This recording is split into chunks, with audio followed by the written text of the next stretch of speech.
Morris with Verado, and today we are with Ripi Singh, a digital transformation coach, Inspiring Next, founder of and publisher of multiple books, and a thought leader in Industry 4.0 and digital transformation. So, Thank you, Matt. Welcome. Glad to be here. So why don't we just kick it off by you giving us a little bit of your background and how you got to be where you are today with 5, at least, published books. And This is my third career. My first career was in academics. I was a professor of aerospace engineering.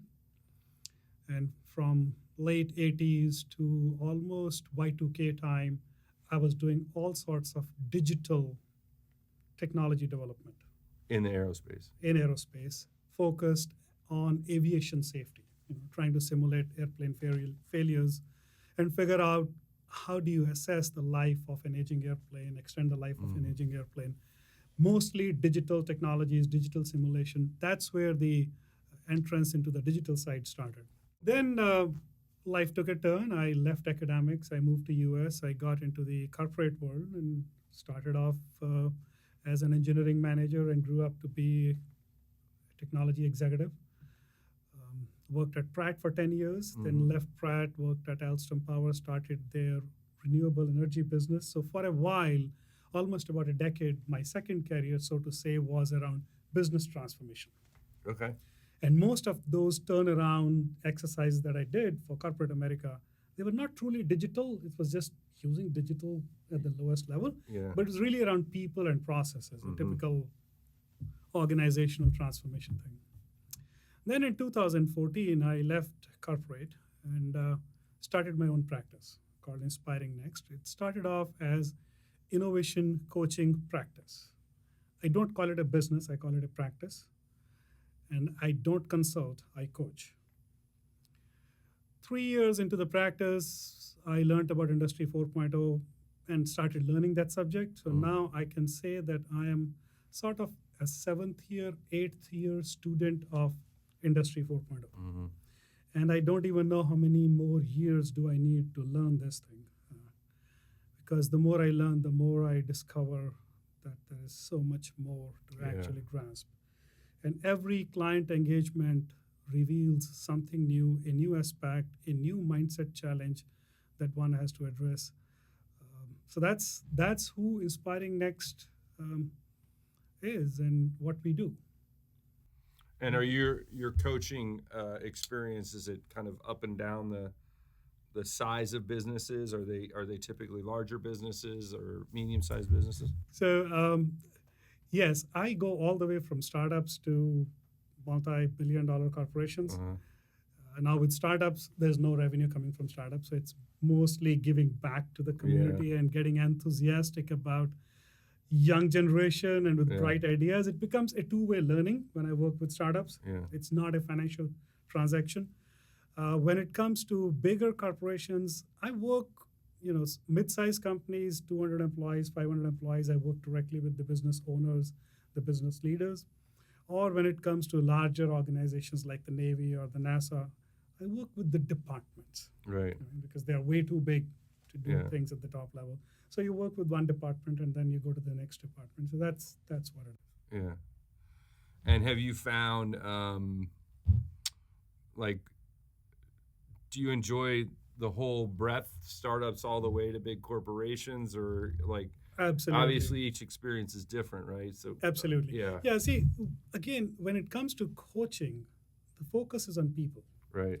At a time, you work with 2 people, 5 people, 8 people, 10 people, whatever ecosystem they work in, right? Right. You are helping people develop skills so that they can solve their problems. Right. You give them enough awareness of what's going on and help them identify gaps in their competency, in their processes, in their organizations, and then coach them to develop that skill so they can fix it. Yeah. And a consultant will come and solve the problem. So I don't solve the problem. I make my clients competent enough so they can solve their problems. Right. I help my clients define the problems worth solving. Right. And then solve it themselves. Yeah. So then they can continue on with that work after you've moved on. They've got. Now, along this activity, when you're coaching, you don't coach on whiteboard and paper. You coach on real life problems. So the problems do get solved along the way. Right. There's nothing called pure coaching, and there's actually nothing called pure consulting. There's just, which one is 80 and which one is 20 is how you go by. Yeah, that's interesting. I feel like, with digital transformation, let's say there's a business that's 20 or 30 years old, and they've been fairly successful for the last couple decades with business as usual. And then they realize there's something that's preventing them from moving on. Maybe a major piece of software they're using that's being sunset, and all their business data is in it, and it's some kind of older on-prem system, and they need to now move on to a new system. This is like something that we in my agency side have to deal with a lot, and I find that's where some of the businesses or we need to buy a new truck, or we need to build a new warehouse. And once this new warehouse is built, we'll be fine. We'll just fill the warehouse with our stuff, or we'll fill our goods with our new truck, and we're done. And I think we're sometimes business leadership is missing, I think, conceptually what a digital transformation is that kind of fundamentally, once transformed, your business becomes a much more dynamic organism, and it's no longer it's not stuck in the mechanical world where it's just inputs and outputs through a machine. It becomes more of a living organism that can actually get better and more efficient incrementally every year. You're not stuck in a static state. Like if you have a lot of your business data in a cloud system, and you're looking at customer acquisition, for instance, or order flow, and this used to happen online over the phone, or you just were using an assembly line for a manufacturing process, and that had a lot of manual inputs, but you've modernized this where a lot of that work can be automated. A lot of the improvements happen after the implementation. Like the implementation is just the first step, and then it's the kind of continual improvement cycle that requires some intentional investment in time and sometimes money, but mostly in time and training. And I think some of the older businesses they're not really thinking of it that way. You've kind of described like a hodgepodge of several companies that you've probably seen. Yeah, right? yeah. I've merged them all together. Yeah. So I'll tell you, let's go back to where you started. You started companies which have been there for 20, 30 years. Yeah. At least. One of the challenges with companies of that length is that they have become stable, they have become mature, they have a pretty well-defined market, they have pretty well-defined product service, they have an established business model, and now everything is going good, so why change? Mm-hmm. But they're beginning to see that their growth is not coming to the level it should be coming, and the competition is cutting them on cost, and their customers are wanting them to cut the cost. Mm-hmm. And then they begin to see that digital might be the way right. to stay more competitive. Right? Now, what happens along the way is over all these years, they were plagued by a thing called lean. Mm-hmm. Okay, lean is like squeezing the lemon. Mm-hmm. Okay, and for all these years, that's what they've been doing. How much can you squeeze a lemon? Right. Is there a limit beyond which it is not possible? Right. Beyond which you have to get a new lemon? Right? When they cannot see that, there's a problem. When they see that, then they start searching for a lemon. It doesn't come very easy, because there's a time 5 years ago when they should have planted a new lemon tree, Mm-hmm. and they missed out on that. Okay? So, the lean is squeezing the lemon. Innovation that should have been the focus all along, or at least a balance of innovation and lean together, is what would have actually kept them competitive throughout. Anyway, that ship has sailed. You can't do much. Beyond lean and innovation is the whole thing about transformation. Transformation is, so if lean is squeezing the lemon, innovation is putting a new lemon tree, transformation is actually maybe planting a whole orchard of oranges and apples. So you can't even connect with what the original way of doing things was. Right. So when we talk about digital transformation, which you brought earlier, digital transformation technically started pretty much at the start of Industry 3.0. Right. Okay, that's when the digital came. And the second misconception that people have is that digital transformation is about digital. Right. It's actually not about digital. It's about transformation. Right. It's not about software. It's actually not even about data. Or maybe you start with data, but it's not about data. It's about how you use the software and how you use the data to change the business value proposition, Right. to change the way you connect with the customers. I guess that's kind of what I was saying. It's just, you're putting it in a much more articulate way. But I was obviously there's the human side, but it's the mindset that there should be a sliver of your resources, your budget, that's committed to improvement and innovation, which are basically the same thing, right? And that those get folded in, and that annually your business actually, you can improve through lean and make things more efficient, but you can also find opportunities that you didn't know or are aware by trying things out, by being a little bit more innovative. Exactly. And the technology is there just as a tool to help you on this journey, right? Yes.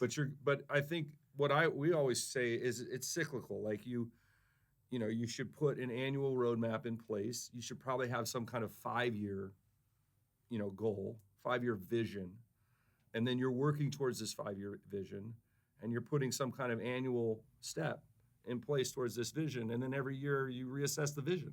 The vision might change as you learn, but you have to be open to modifying things. With most of my clients these days, we do Vision 2035 to 2040. Oh, that far out, Okay. huh? Yeah. 5 years are more about transformation objectives. Yeah. Right. 1 year is about tactical planning and allocating project budgets and this and that and who to put on this job today. Right. Right. So going back to the digital transformation, how it changes the business thing. All these books are not mine, but I want to give you an example which should bring the point home as to what is digital transformation. Okay. Let me start with this. So here is a book that was written by my grandfather. Oh, wow. I was in school. He came, he would stay with us every summer for 2 months. This is completely before the computers came. Mm-hmm. This is in India. Paper and pencil.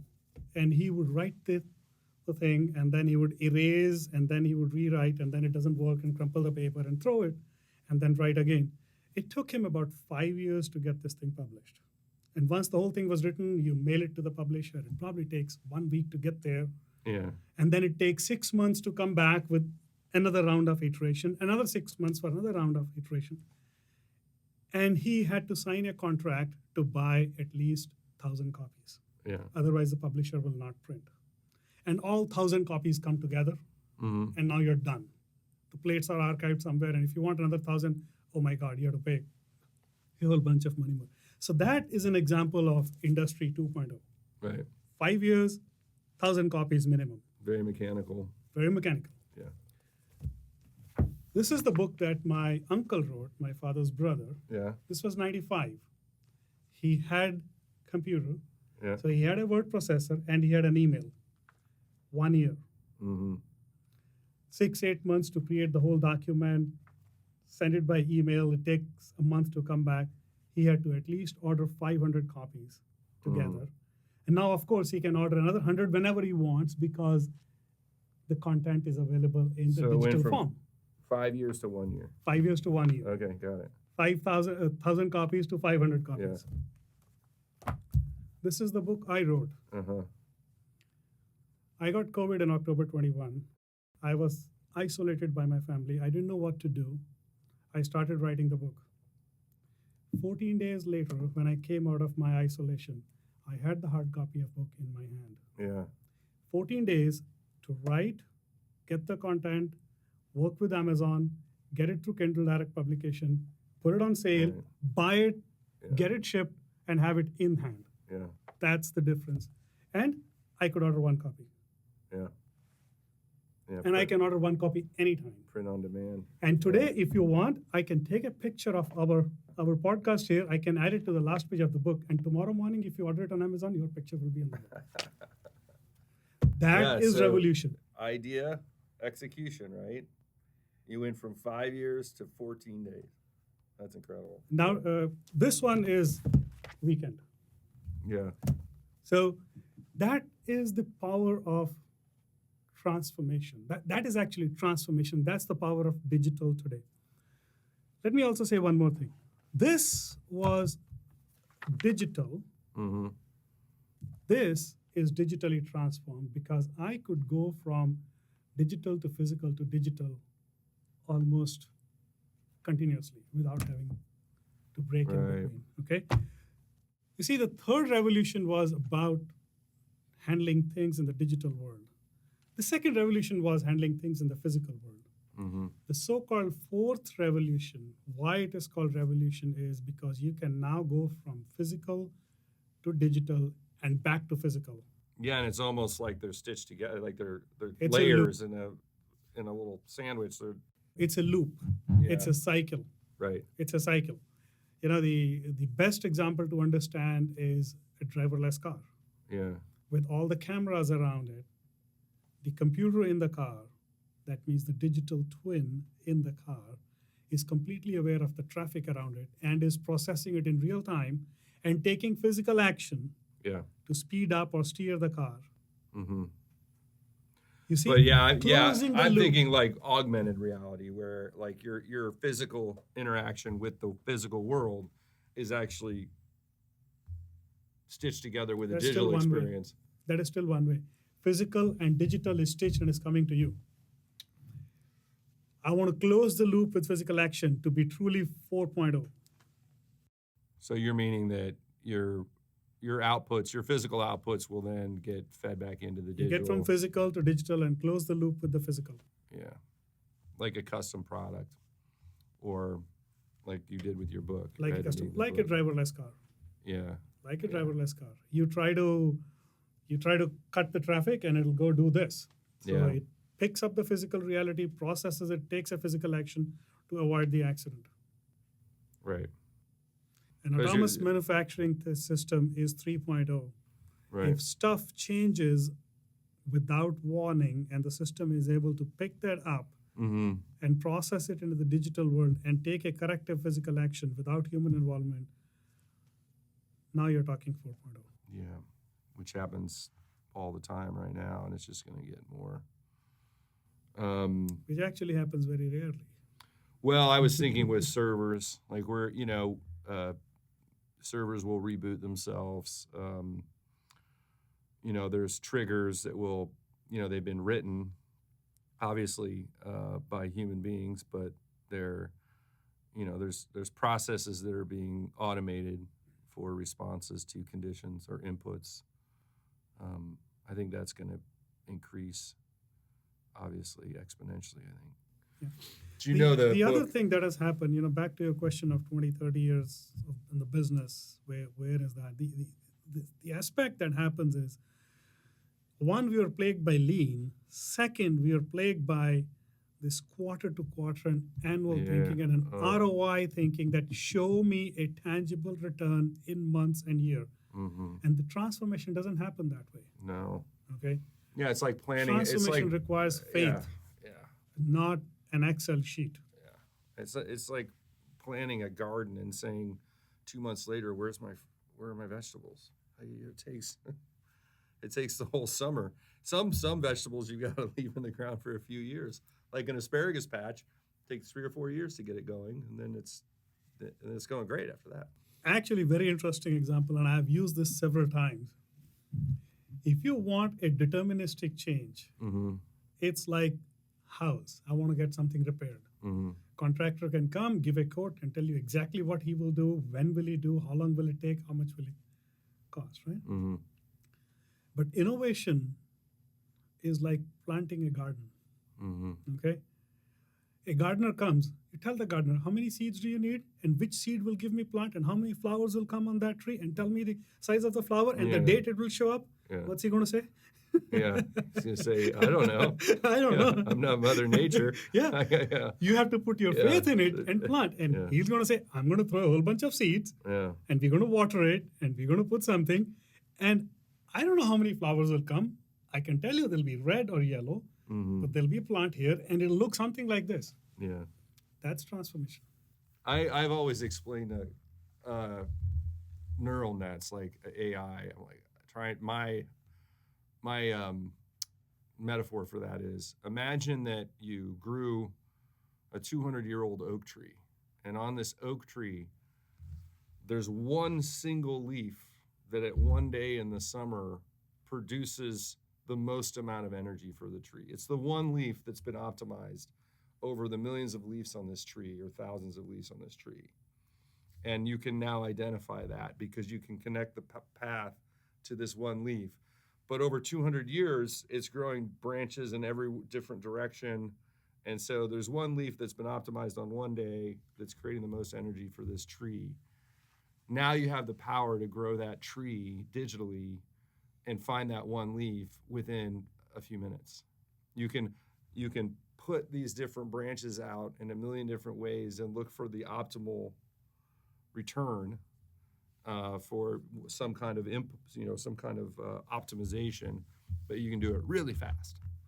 And that's like an incredible tool. That's also going to be transformative. I think using human beings to decipher what is the optimum and guess versus a computer, I think those days are kind of over. The term optimization also is more of a business obsession. I'm not sure if optimization is something we should be chasing. What would you say? I think it's more about human values. It's more about delivering to the human heart. Yeah. And creating a quality of life and quality of work and quality of education and healthcare. Optimization is like a business thing. Bottom line, do this. Yeah. Is it really about optimization? So you also mentioned that thing about I get it. Transformations never go to optimization. Optimization is actually number one enemy of transformation. Once you transform, then you start competing. Then you bring optimization in. Okay. Don't bring it during the transformation. Yeah. So you also mentioned lean, and then you also mentioned quarterly returns, and then you also mentioned COVID. And I think the last 4 years, the word I like to use with my customers and clients and my own business is actually durability. Like, how durable is this process? So, and I think that's one of the dangers of lean and the really thin supply chain that we had, and we saw this during COVID. And do you think businesses are thinking differently about this now? Thinking like, you said maybe we should be focused on optimization. Maybe we should be, looking at human happiness or some other measurement. But do you think that focusing so heavily on optimization actually has had an adverse effect? Absolutely, yes. Yeah. I mean, eventually 3M, Ford, all of these big companies that went gung-ho on Six Sigma eventually said that has hurt them more than anything else, and they started dumping it. Yeah. They started redoing it, started re-looking at it. See, tools have to be used for a purpose. Mm-hmm. Okay, lean has a purpose in a certain domain, a specific thing. We try to apply across the board from morning to evening. Everywhere we try to optimize. No, there are places where you need to optimize. There are places where you need to innovate. There are places you need to transform. And you need to have a portfolio, a blended activity of all of this. Think about your personal life. When your child is growing up, how often do you teach the child about optimization? And how often do you actually encourage the child to explore and learn and develop values? Yeah, well, in sports, we're working on optimization. But the broader picture, I think empathy, like the values for me are... You use the word durable. I think what COVID brought around was more a need to be resilient. Yeah, I think it's similar, like resilience, durability. You can take a punch, essentially, and you're going to stay. I think the problem with...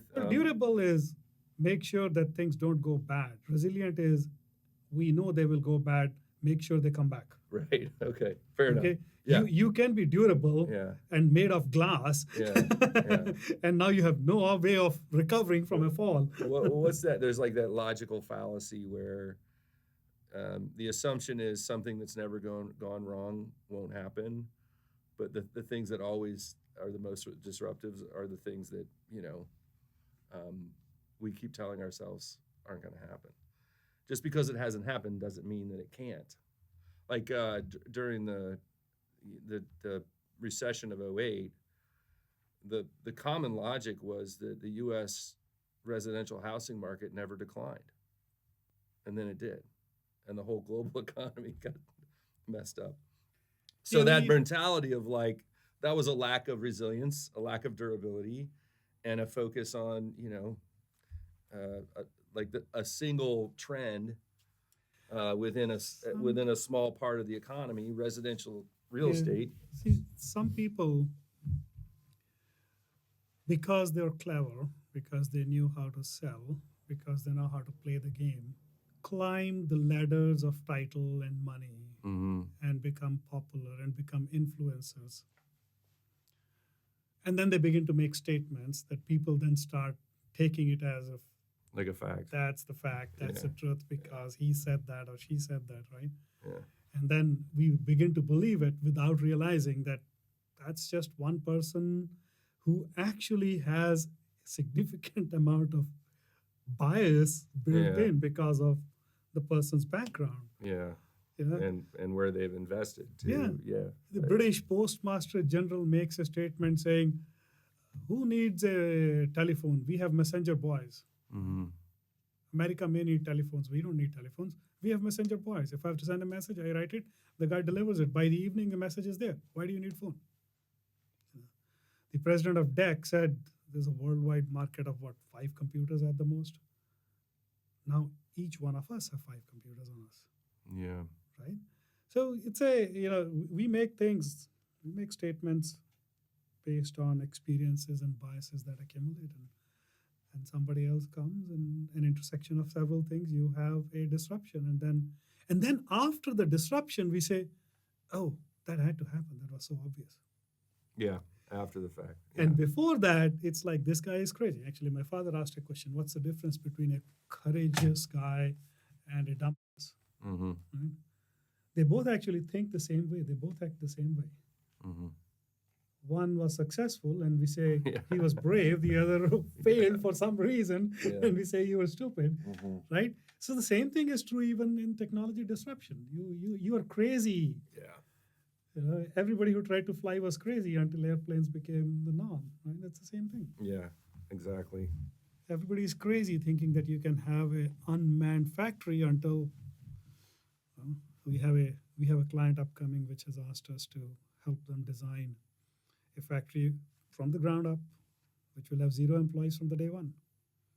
Really? So that's the digitally native manufacturing businesses that will now come up. Those who are getting into business now need to think differently. They need to think exactly like that rather than let's buy some more of these machines and get a blueprint and get going and then worry about transformation. Digital transformation is meant for companies who are truly not digitally native companies, right? You can't take digital transformation with Netflix or with Google. Right. They are digitally native companies. So others have to adapt to this because these new ones will come and take over. Yeah. Well, Ripi, that was fun. I'm sure we left a lot to talk about on the table, but maybe we'll do this again soon. There's all these different off-ramps we could have gone on that which I would have loved to discuss, and we could have dug in on Connecticut even more. But well, you want to dig into Connecticut, start with my book over here, all right? There you go. Yeah. Start with that. It'll at least give you some idea as to how to start your Industry 4.0 journey. And there are some resources in here, some companies you can call to do that. And maybe, you want to be listed in the next edition of this book. Yeah, there you go. I invite you to give me a page, and I'll be happy to include you in there. That'd be great. All right, Ripi Singh again. His coaching organization is called InspiringNext.com. And this is Matt Harris with Verado. You can catch our podcast where you catch podcasts. We also have a YouTube channel. We have a website. And we'll have 2 events next year. It's December 2024. We're kind of closing down for the holidays and the New Year's, but we're going to pop back up stronger than ever next year in 2025. And Ripi, I appreciate it. Thank you, Matt. Thank you so much for coming. Love the conversation. That was an inspiring Absolutely. conversation. And we'll catch you next time on the podcast. Thanks. Bye.